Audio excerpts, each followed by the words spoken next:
Hermanos, este texto, en los tiempos del apóstol Pablo, estamos hablando de un tiempo donde el hombre había tomado el lugar de Dios, hablando de César. César era proclamado Dios en todo el imperio. Y entonces el apóstol Pablo está hablando acerca de que el hombre debe de tener un concepto correcto de sí mismo. Y nos dice que ese concepto debe de ser pensado con cordura. La palabra cordura quiere decir que el hombre debe de meditar sus alcances que tiene, pero también sus limitaciones.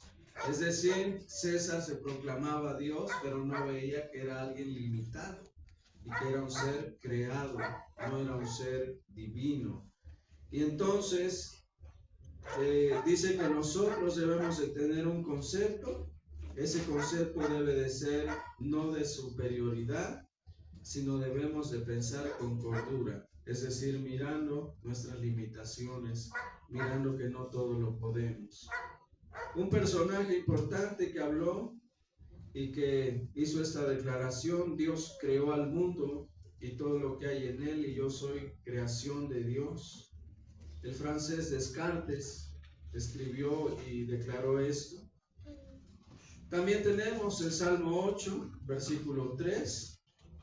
Salmo 8 tiene eco, no se puede editar, por favor.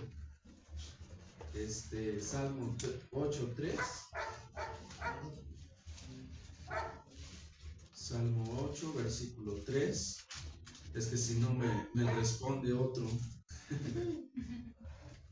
se va a pensar que hay otro en la bocina. 8.3 nos dice lo siguiente. Dice: cuando veo tus cielos, obra de tus dedos, la luna y las estrellas que tú formaste, digo, ¿qué es el hombre para que tengas de él memoria, y el hijo del hombre para que lo visites? Le has hecho poco menor que los ángeles y lo coronaste de gloria y de honra. Le hiciste señorear sobre las obras de tus manos. Todo lo pusiste debajo de sus pies, ovejas y bueyes, todo ello, y asimismo las bestias del campo, las aves del cielo y los peces del mar, todo cuando pasa por los senderos del mar. Oh Jehová, Señor nuestro, cuán grande es tu nombre en toda la tierra. David, hermanos, en el tiempo de David, diferente al tiempo de los romanos, el tiempo del posterior a Jesús, David era el rey, era la máxima autoridad. Y el pensamiento de David era cuando veo tus cielos, obra de tus dedos, la luna y las estrellas que tú formaste.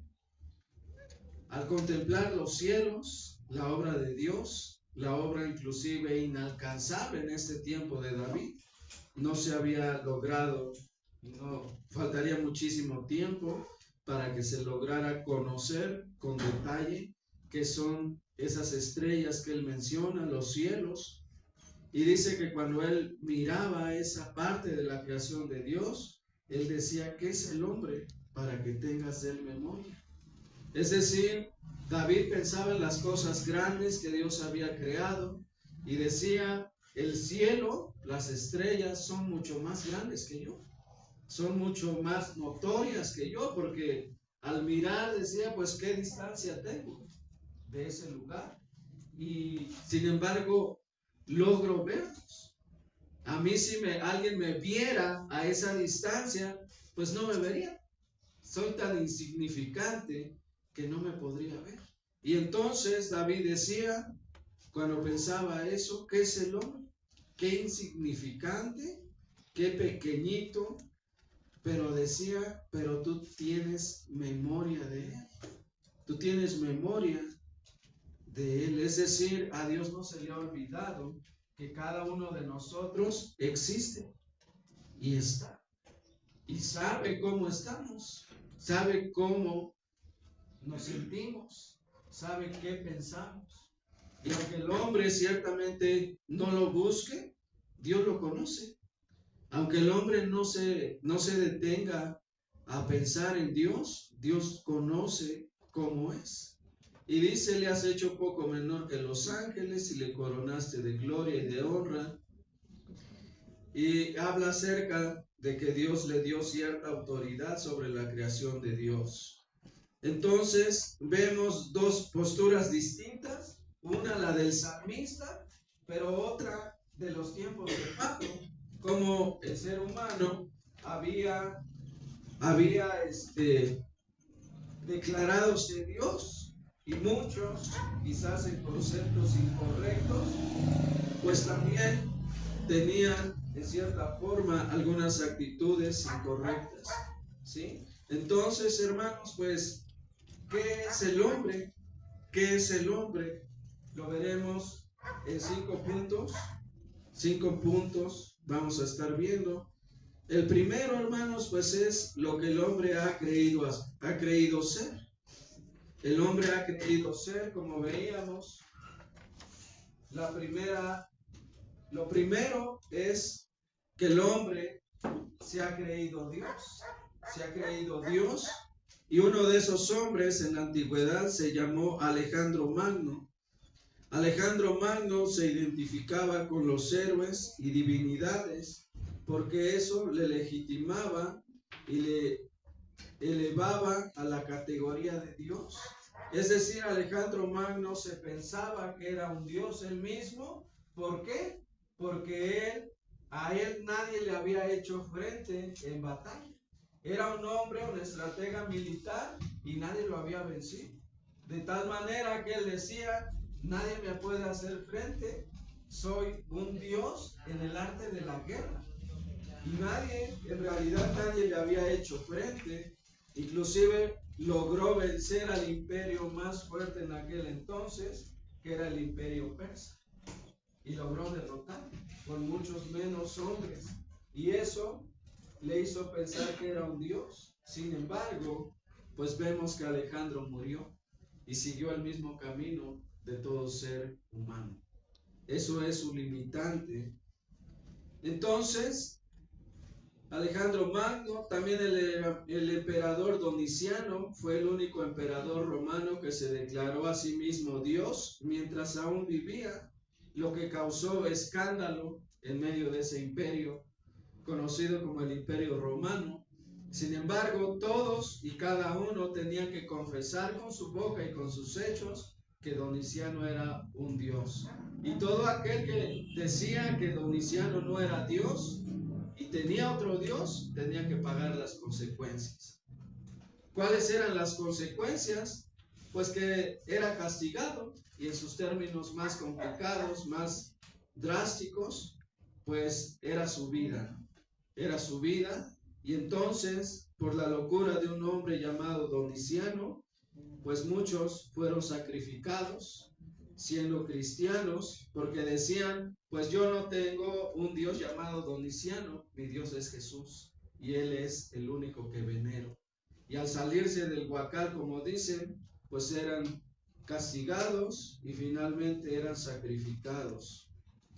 ¿Qué más? En el Imperio Romano también se veneraban algunos emperadores como dioses. Después de su muerte, lo que se conoce como culto imperial. Es decir, algunos no eran adorados cuando vivían, pero cuando morían sí. Y eso se seguía como una genealogía. Es decir, a mí no me adoran, pero cuando yo muera me van a adorar. Me van a levantar estatuas y se van a rendir ante mí. ¿Sí? Y era algo que se le llamaba adoración imperial o culto imperial. ¿Qué más? Algunas personas que también se han dicho ser Jesús, como Henri Cristo, la reencarnación brasileña de Jesús. Un hombre llamado de esta manera, Henri Cristo, dijo que era Jesús, era brasileño y así se le conoce. Pisarion, el Jesús de Siberia, otro, como su nombre lo dice, era de Siberia y dijo que era la reencarnación de Jesús. El siguiente, Moses Onwan, el el que se transformó en Rey de Reyes, un hombre que así se declaró ser Rey de Reyes. También Jesús Mutayoshi, el político japonés, que empezó a decir que el juicio había llegado y que él era que el juicio final había llegado y que él era Jesús. Otro más que se llama Ah, el australiano, casado con María Magdalena.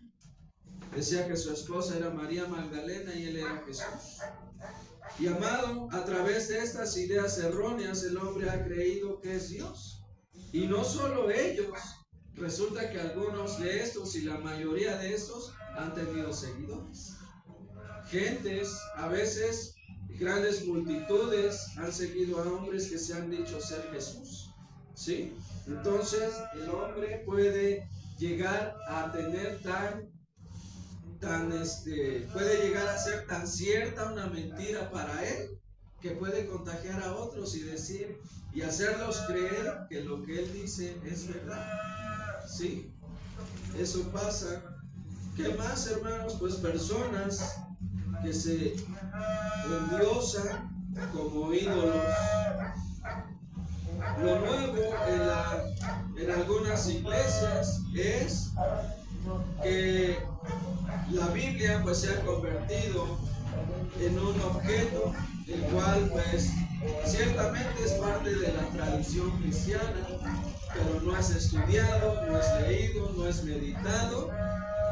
Nada más es un objeto que agarramos el domingo, vamos a un lugar, pero nada más lo leemos en los textos que nos dan, pero nuestra casa es como un objeto de lujo, de poder, de adorno.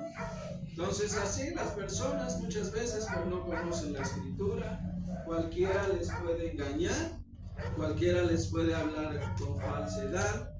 ¿Por qué? Porque no conocen la escritura. Sí, la Biblia es un objeto nada más, pero no es una autoridad para vivir. ¿Qué más? Algunas personas que se endiosan y para ello su voluntad es primero. Sí, personas que la Biblia pues no es su forma de vida. Y otros más pues asisten a una iglesia, pero tienen sus ídolos. El ídolo del fútbol, el ídolo de la música, el ídolo en ciertos aspectos. Tienen ídolos, ¿sí? Hemos escuchado algunos niños, algunos jóvenes que hablan de ídolos del fútbol, por ejemplo. ¿Conocen quién es el mejor futbolista? ¿Qué significa? Pues que entonces también tienen ídolos, ¿sí? Y esto es lo que está pasando, se puede decir, en el ambiente cristiano. Creemos en Dios, asistimos a una reunión, pero también tenemos ídolos. Y eso es idolatría y también es incorrecto. Entonces, lo que el hombre ha creído ser, algunos pues se han declarado Dios, pero otros, al tomar sus propias decisiones, al no tomar en cuenta la Biblia, y cuando aparte la Biblia te corrige, la Biblia te exhorta, y tú haces caso omiso de la Escritura, te vuelves en un ídolo tú mismo. Tú eres el Dios, porque no estás obedeciendo a Dios. Entonces, el hombre ha creído ser un ser divino. Número 2, el hombre es un ser creado. No es creador. Ciertamente ha inventado, pero no es creador. Es creado. En Génesis 1:26, Génesis 1, versículo 26.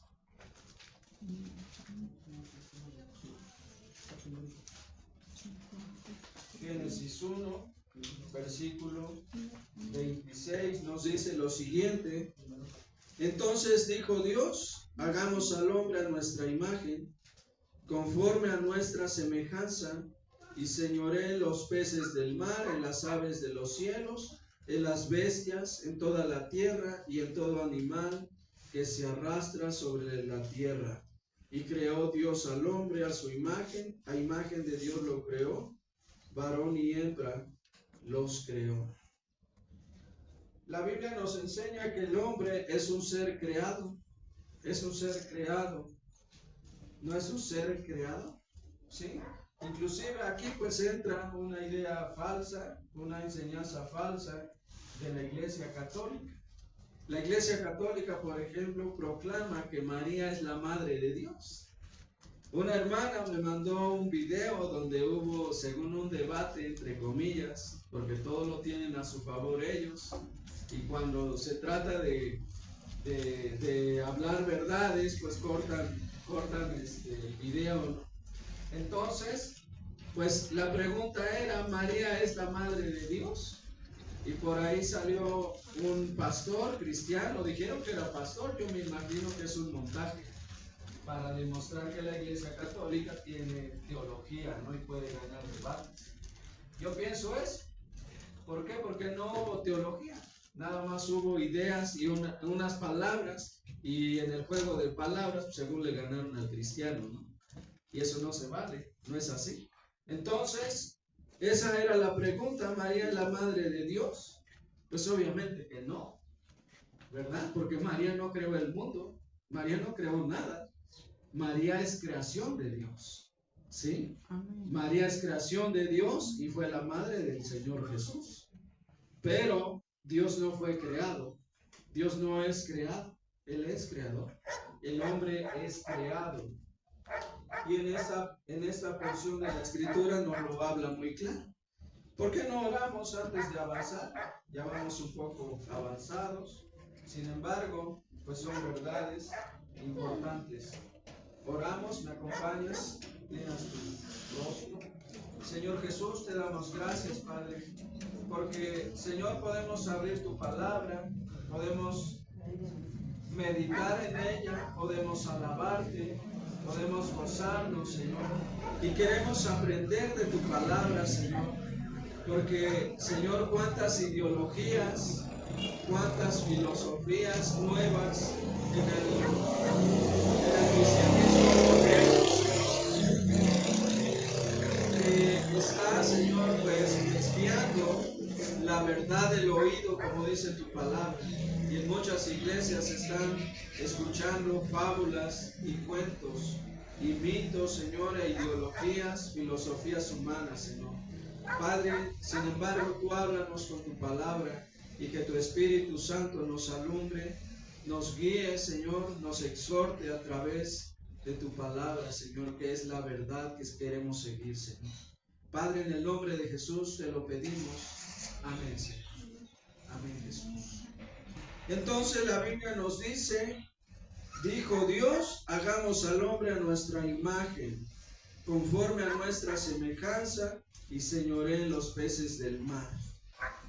La Biblia nos habla que Dios dijo, hagamos al hombre. Algunos dicen, bueno, como que Dios está hablando con alguien y todavía no había personas. Entonces, ¿con quién habla? ¿Con quién está hablando? ¿A quién le dice hagamos? Porque hagamos quiere decir que había más, ¿no? Y entonces la Biblia nos habla de un Dios trino. Es decir, en este entonces, pues estaba el Dios trino. Estaba el Espíritu, estaba el Padre, estaba el Hijo. ¿Sí? En esta porción de la Escritura. Por eso en las cartas paulinas, Pablo dice que Cristo es el creador de la creación. ¿Sí? Porque Cristo no había tomado un cuerpo en María, pero ya existía. El Espíritu de Jesús aquí estaba. ¿Sí? Dios estaba ahí y por eso se atreve. En la Biblia nos refiere que Dios dijo, hagamos al hombre a nuestra imagen, es decir, a imagen de Dios. ¿De qué Dios? Del Dios Trino.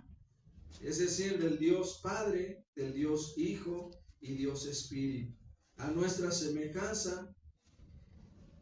¿A qué semejanza? La Biblia dice que Dios hizo al hombre semejante, no igual. ¿Sí? Y muchos hombres, ese es el problema. El hombre quiere ser igual que Dios. Quiere ser igual que Dios, no nos quiere esa semejanza. Cuando la Biblia nos habla de semejanza, nos habla que en el hombre Dios puso, por ejemplo, eternidad. Es eterno el hombre. También puso la capacidad de amar, puso la capacidad de ser creativo. El hombre ha sido creativo y ha creado cosas. No es el creador del mundo, pero sí ha diseñado sillas, sí ha diseñado mesas donde comer, sí ha ido la tecnología en avance. ¿Quién le puso esa creatividad? Dios, ¿sí? Lo hizo semejante y en los tiempos presentes le ha dado ciencia, la cual lo ha llevado a la tecnología, ¿sí? Entonces lo hizo semejante. La Biblia es lo que nos dice, conforme a nuestra semejanza. Y posteriormente dice: señoré en los peces del mar, en las aves de los cielos, en las bestias y en toda la tierra, y en todo animal que se arrastra sobre la tierra. Y creó Dios al hombre a imagen de Dios lo creó, varón y hembra los creó. Lo primero que debemos entender es que el hombre es creación, es creado, no es Dios, es creado. Y si es creado, entonces tiene que estar bajo la sumisión de Dios. Debe de estar bajo la dirección de Dios y debe de estar bajo la obediencia a Dios. Por eso nos lo pide.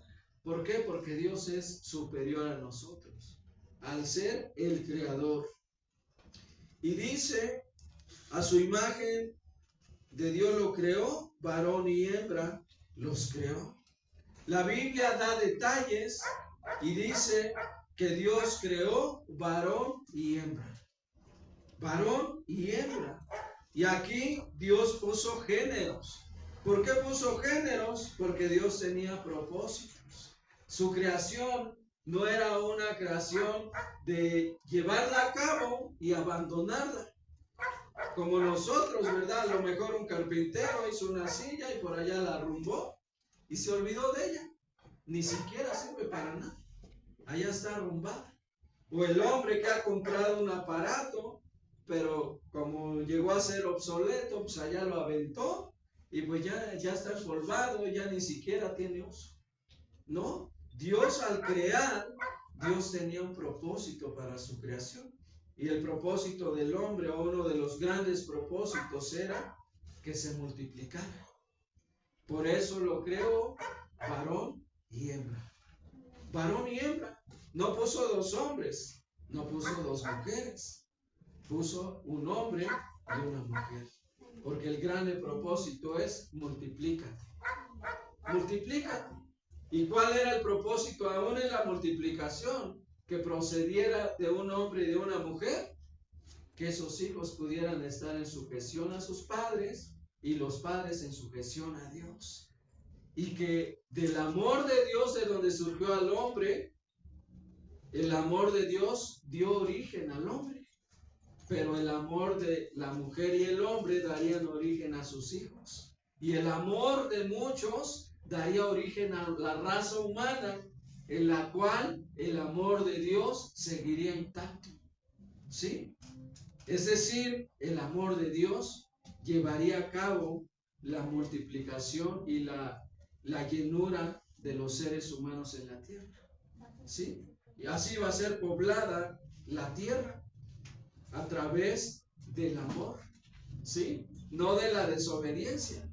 ¿Por qué ha sido tan despoblada la tierra? Tan poblada exageradamente, porque el hombre ha entrado en pecado y ha entrado en rebeldía en contra de Dios. Por eso el amor de Dios ya no está en el hombre, ¿sí? No se llevó a cabo como tal porque el hombre pecó, porque el hombre ya no fue sujeto a Dios. Entonces, Génesis 2:7 nos dice lo siguiente. Génesis 2, versículo 7. Entonces Jehová Dios formó al hombre del polvo de la tierra y sopló en su nariz aliento de vida, y fue el hombre un ser viviente. ¿Qué nos dice la Biblia? Que la vida, el hombre, Dios lo formó, Dios lo diseñó. ¿A quién se le ocurrió que tuvieras dos ojos? A Dios. Que tuvieras dos pies y que cada parte de tu cuerpo fuera así. Es decir, Dios es el diseñador. Pero Dios nos creó también con su poder. Pero aparte, la Biblia dice que Dios formó al hombre del polvo de la tierra. Es decir, de ese polvo que tú pisas, de ese polvo que pisamos, cuando vamos al panteón, ¿verdad? No nos damos cuenta, pero estamos encima de un cuerpo que va a pasar a ser tierra. Va a pasar a ser tierra. Es decir, el hombre viene de la tierra, pero vuelve a la tierra, vuelve a hacer lo mismo. Y no importa si el hombre fue muy famoso, no importa si el hombre fue muy poderoso, si fue muy rico, si tiene mucho poder militar, no importa. El hombre va a regresar a la misma tierra de la cual fue tomado. ¿Sí? Y eso ocurrió con Adán, eso ocurrió a través de los tiempos, pero eso sigue ocurriendo, es una ley que Dios puso. Y eso va a seguir ocurriendo siempre. El hombre, por mucho que quiera ser alumbrado, que sea encumbrado, siempre va a estar sujeto a la ley de Dios. Y una de las leyes de Dios es que el hombre vuelva a la tierra. No importa cuán poderoso sea. Para esto el hombre no puede comprar años de vida, no puede decir, ¿sabes qué? Dios, pues yo te doy este lingote de oro y concédeme todavía unas horas más de vida. No, cuando llegue su tiempo, cuando Dios, la Biblia dice que Dios sopló aliento de vida. Y si tú y yo estamos aquí es porque Dios nos ha dado ese hálito de vida, ese aliento de vida. Pero el día que Dios lo recoja de tu cuerpo y del mío, nuestro cuerpo quedará como el Adán ahí, postrado en el piso y sin vida. Y es lo que pasa a diario. Es lo que pasa cuando una persona muere. Es lo que acontece. ¿Qué más? Fue vivificado por Dios y es vivificado por Dios. ¿Sí? Cada mañana que tú y yo nos levantamos, ese cuerpo que tenemos es vivificado por Dios. Y todavía vivimos. Y nuestro cuerpo funciona de una manera perfecta porque Dios nos da el aliento de vida. ¿Qué más? La Biblia nos dice en el Salmo 8:5, Salmo 8, versículo 5, nos dice lo siguiente.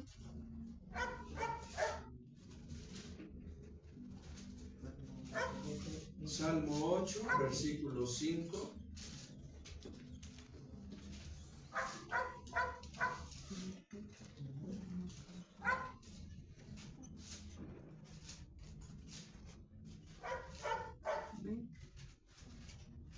Salmo 8:5.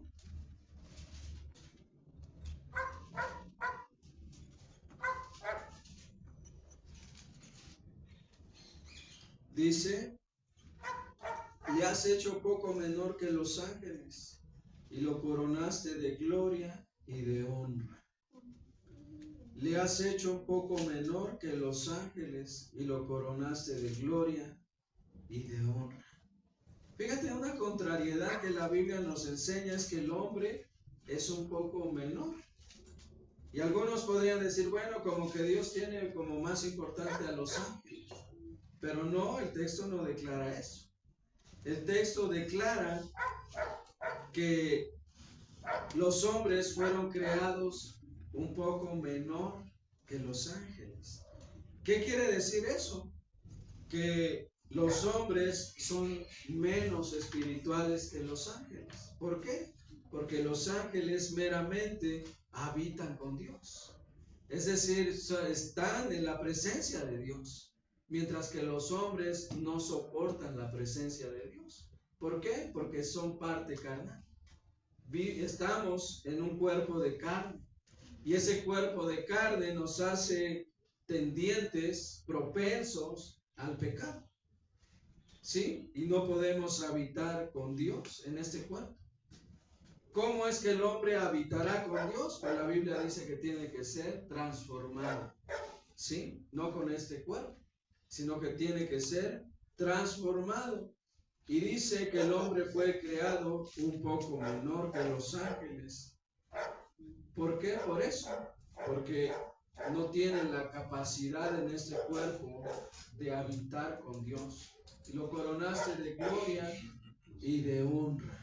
Dios le dio valor moral. Dios le dio valor moral al hombre y le honró de alguna manera. ¿Qué más? El siguiente punto es un ser eterno. Es un ser eterno el hombre. Es un ser eterno en Eclesiastés 3:11. Eclesiastés 3:11.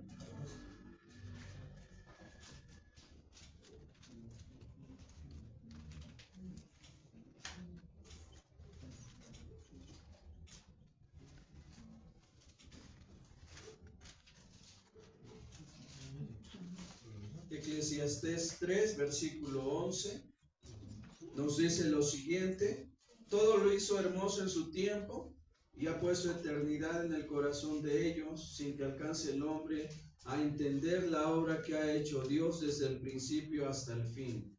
¿Qué nos quiere decir? El predicador llamado Salomón, que escribió Eclesiastés, está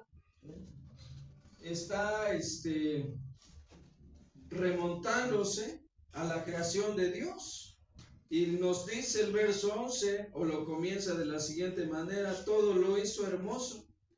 Todo lo hizo hermoso quiere decir perfecto, así como tu cuerpo funciona perfecto, ¿sí? Pero también quiere decir algo, una creación perfecta, es decir, pura, pura, sin pecado. Cuando Dios creó al hombre, la Biblia nos enseña que eran como niños. Vemos a un Adán, ¿verdad?, moviéndose sobre la tierra, platicando con Dios sin huir de él, sin tener temor de su voz, sin tener temor de su presencia. Pero hallamos posteriormente en el Éxodo las personas temblando por escuchar la voz de Dios. ¿Sí? ¿Por qué? Porque el hombre fue creado perfecto, hermoso. Y entonces dice, esa perfección lo hace un ser que fue creado en santidad, en pureza, y ha puesto eternidad en el corazón de ellos. Es decir, la eternidad, el hombre, aunque se olvide de que fue constituido del polvo, y también que tiene eternidad, que su vida no termina, que no es una mesa, ¿verdad?, que el hombre quema y que el polvo ahí se queda y se acabó. No es eso, sino que el alma del ser humano tiene eternidad. Tiene eternidad, y esa eternidad no se queda en este mundo nada más. El hombre fue creado perfecto, el hombre es eterno, y la eternidad solo Dios la revela. ¿Sí? Tú y yo, por ejemplo, pues andábamos allá en el mundo bien tranquilos, escuchando música mundana, hablando groserías. Y pues, ¿quién nos decía eres eterno? ¿Quién nos daba a entender que después de esta vida iba a haber otra? Y que esta vida no se acaba aquí. Nadie meditaba eso. Andábamos perdidos, extraviados. Pero llegó un día alguien a través de la palabra de Dios que te metió esa idea, entró esa idea y se quedó, y hoy en día habita en ti y te dice que tú eres eterno, que la vida no termina aquí. Y hoy tú eres un ser que sabe que la eternidad existe. ¿Sí? De esa manera Dios la revela. ¿Quién te la reveló? Pues Dios a través de su palabra. ¿Sí? Dios la revela, esa verdad. ¿Qué más? En Mateo 4:4, Mateo 4:4.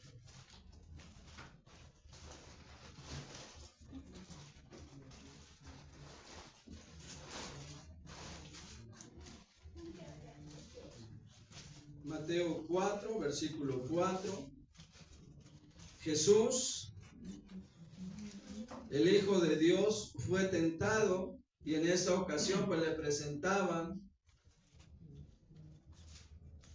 presentaban el pan como algo que él necesitaba, pero contesta: escrito está, no solo de pan vivirá el hombre, sino de toda palabra que sale de la boca de Dios. Y eso es verdad. ¿Por qué? Porque podemos ver en las personas que no tienen a Dios, que no buscan, que no tienen la palabra de Dios, y son seres incompletos, son seres insaciados, son seres que están necesitando algo en su vida. Y por eso Cristo declara que el hombre no solo de pan vive, no solo de pan, puede estar súper saciado de pan. Es más, uno de los pecados de Sodoma y de Gomorra fue la saciedad de pan, ¿sí? Y falta de misericordia. Entonces, estaban saciados, pero no tenían la palabra de Dios. No tenían lleno esa parte. Y dijo Cristo: no solo de pan vivirá el hombre, sino de toda palabra que sale de la boca de Dios. Es decir, la palabra de Dios nos da vida. Nos da una vida espiritual. Nos da una vida en su espíritu, en el espíritu. Y el hombre necesita de la palabra, porque la palabra de Dios constituyó al hombre. ¿Sí? Entonces, es algo que Cristo enseñó también, que el hombre es un ser eterno que necesita vivir de la palabra de Dios. ¿Qué más? En Lucas 16:22. Lucas 16:22.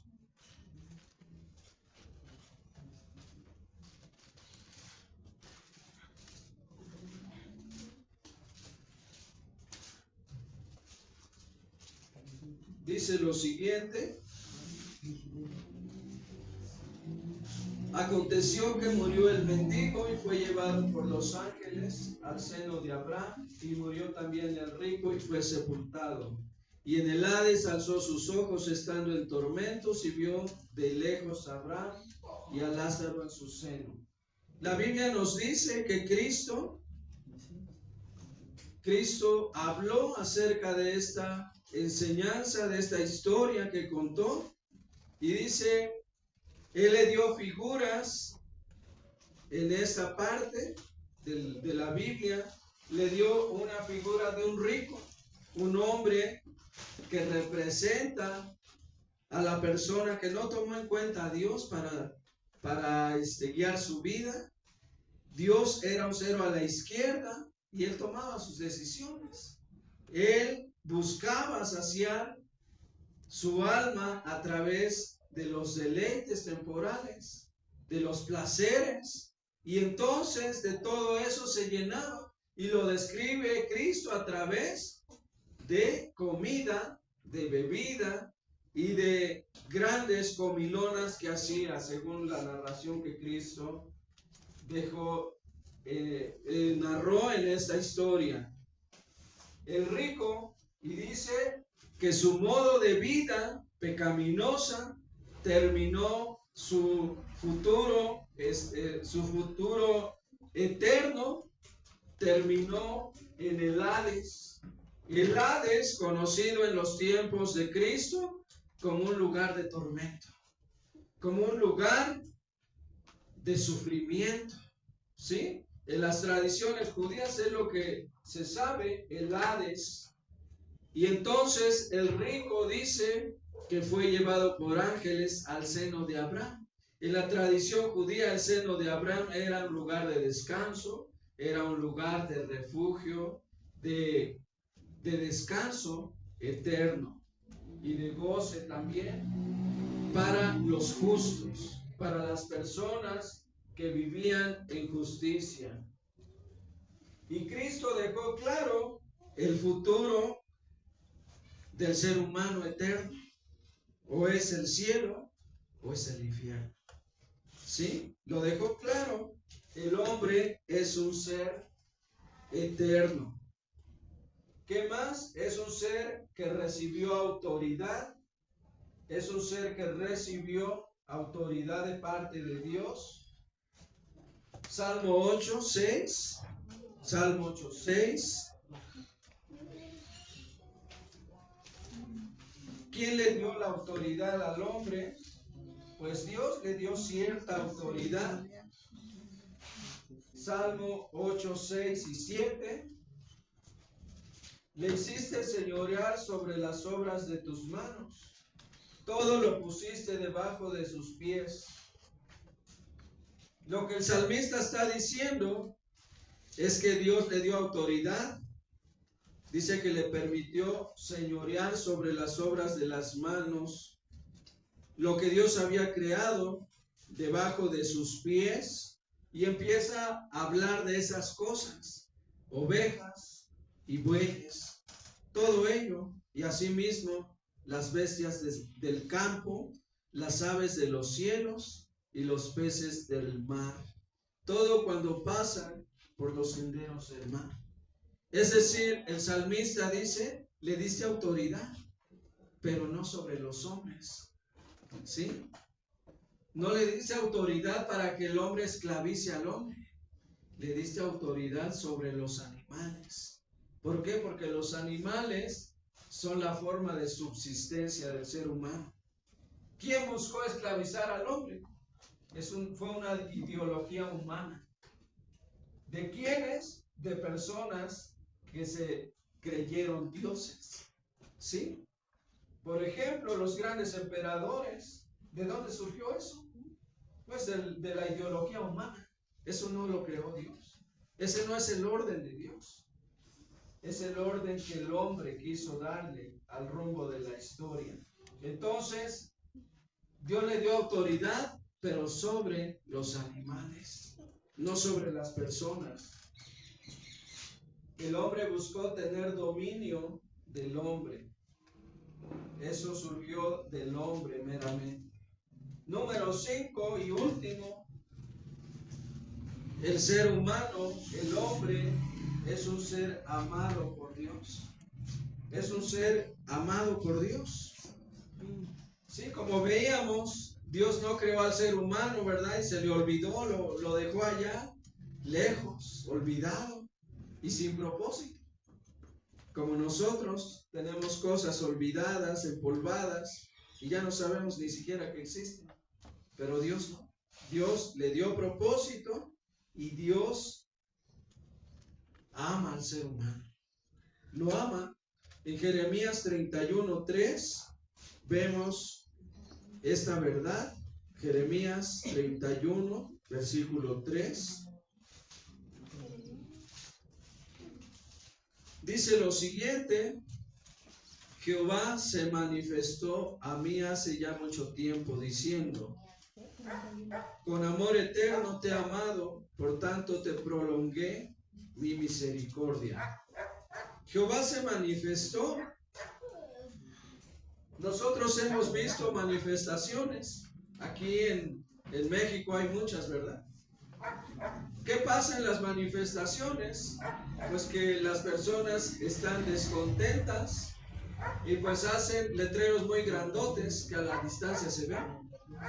¿Qué quiere decir la palabra cuando dice Jehová se manifestó? ¿Qué quieren? ¿Qué hacen las personas? Quieren dar a conocer algo. ¿Qué hizo Dios en ese pasaje? Dio a conocer algo que debe ser conocido. En ese entonces, ¿para quién? Para un hombre llamado Jeremías. ¿Y cuál era el manifiesto de Dios para este hombre? Con amor eterno te he amado. con amor eterno. Y el hombre debe de conocer que ha sido amado con un amor eterno. ¿Sí? Ha sido amado con un amor eterno, no con un amor finito. El amor de Dios no se termina. El amor de Dios no se acaba porque el hombre desobedeció. ¿Sí? Dios sigue amando. Sigue amando al ser humano. Sigue amando al hombre. Y seguirá amándolo, aunque tú y yo nos muramos. Seguirá siendo, Dios seguirá teniendo amor por el ser humano, por las siguientes generaciones. Y así nos muramos, Dios va a seguir amando a los que siguen haciendo.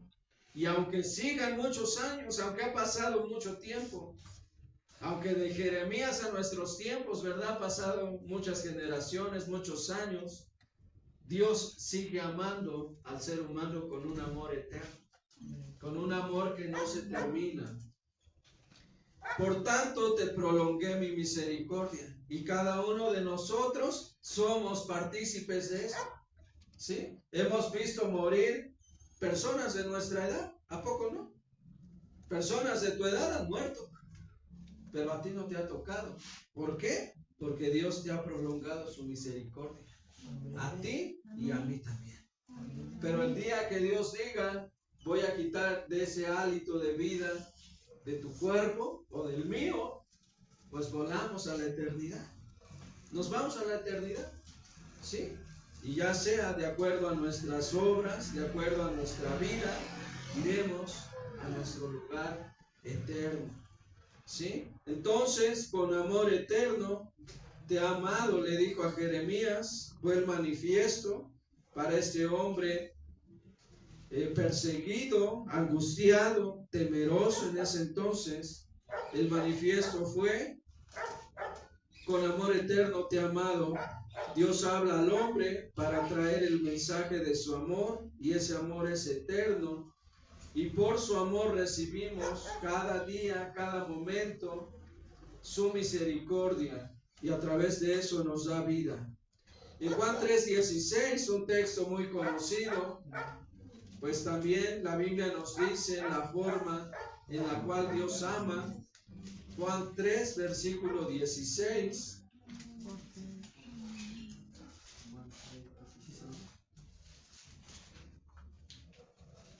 Cada quien tiene una manera muy peculiar de amar. El hijo tiene una manera peculiar de amar a su papá, ¿sí? El papá tiene una manera peculiar de amar a sus hijos. La mamá también. El papá no ama a sus hijos igual que la mamá. Tiene una manera distinta. Y el hijo, inclusive el hijo varón, tiene una manera de manifestar su amor a sus padres, diferente a la que es mujer, es niña. ¿Sí? Son muy distintos. Y de hijo a hijo también son distintos. Sea mujer o hombre, son distintos. ¿Sí? Pues Dios tiene una manera peculiar también de amar. Y la Biblia nos dice en ese texto que la manera de amar de Dios fue esta, porque de tal manera amó Dios al mundo que ha dado a su Hijo unigénito. ¿Cuál es la manera de amar de Dios? Dar a su Hijo unigénito, para que todo aquel que crea no se pierda, mas tenga vida eterna. ¿En quién? En su Hijo. En el Hijo de Dios tenemos vida eterna. Pero la manera peculiar de amar de Dios es: yo doy a mi Hijo para que el hombre sea salvo. Y la salvación de Dios para el hombre es que el hombre viva en una vida de calidad, no en una vida de limosnero, sino de calidad. ¿Sí? Dios pretende que el ser humano viva una vida de calidad, y a eso se le conoce como vida eterna. Cuando el hombre tiene vida eterna, ha sido perdonado de sus pecados, tiene una vida de calidad, no antes. Así lo veamos con un carro lujoso, no es vida de calidad. ¿Sí? No es vida de calidad, es vida lujosa. ¿Sí? Aunque el hombre tenga fama, no es vida de calidad, es una vida de miseria, de soledad, de angustia, de tristeza. Aunque el hombre sea exitoso, no tiene vida de calidad. La vida de calidad, de paz, de gozo, de benignidad, llenos, saciados, es cuando el hombre recibe el perdón de sus pecados. Entonces empieza una vida de calidad. ¿Por qué? Porque sacia su parte material y sacia su parte espiritual. Pero sin eso, el hombre está incompleto, está falto. Y amado, con esto podemos decir que el hombre es un ser creado, es un ser eterno, es un ser que recibió autoridad, pero también es un ser muy amado por Dios. 5 puntos importantes son estos. El hombre es un ser creado. ¿Sí? Creado por Dios. Y si somos creados por Dios, tú y yo, pues entonces debemos de estar sujetos a Dios.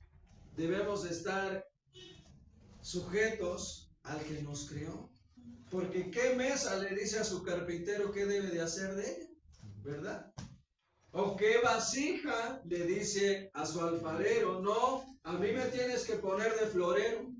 No, el alfarero puede decir, no, pues a ti te voy a ocupar para depositar la basura. O a ti te voy a ocupar para poner unas flores en la mesa.